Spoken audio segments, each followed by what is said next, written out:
All the things I've shown you come together in the book of Revelation. The temple connects to a great example in Revelation 11 called New Birth. Let's load that thread. Revelations also has a warning not to add or take away any words.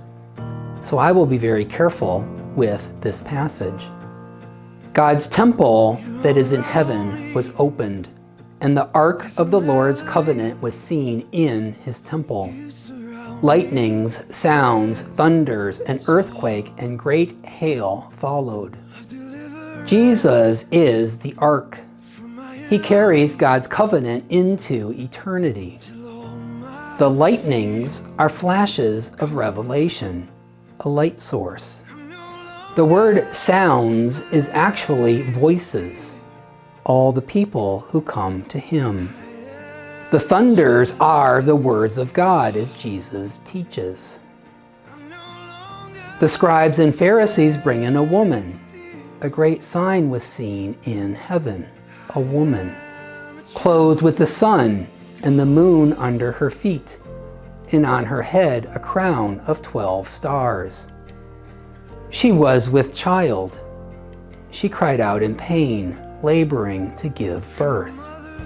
The woman is the bride of Christ, whom God helps. The sun that clothes her is the glory of God. The child she carries is our hope. Her pain is Christ's suffering on the cross, the birth pains of death.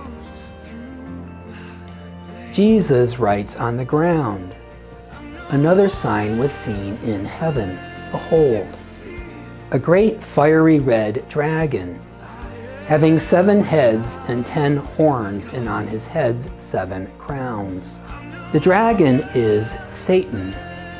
He leads many to depart and become written in the earth, which is most likely a symbol of death. Satan has the power of death, like a king.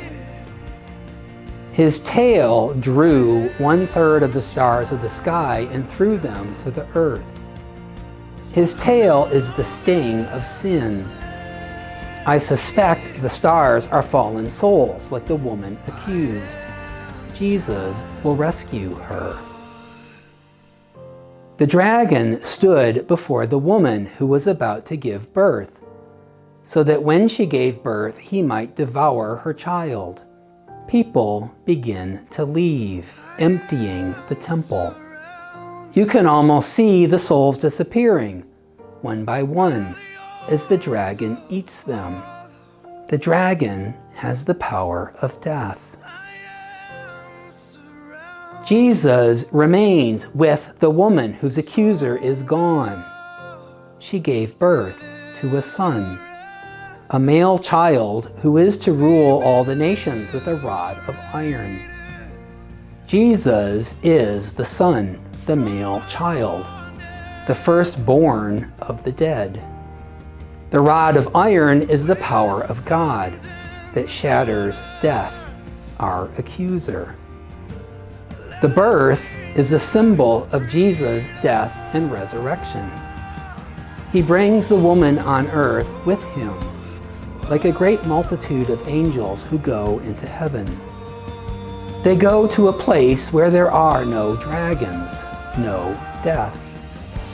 The heavenly woman is the place, a place of eternal life.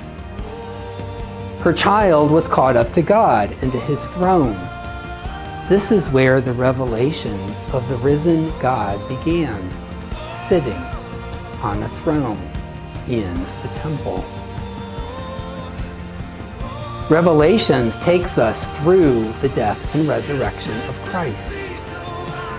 It's a doorway to eternity that Jesus opened with a great earthquake.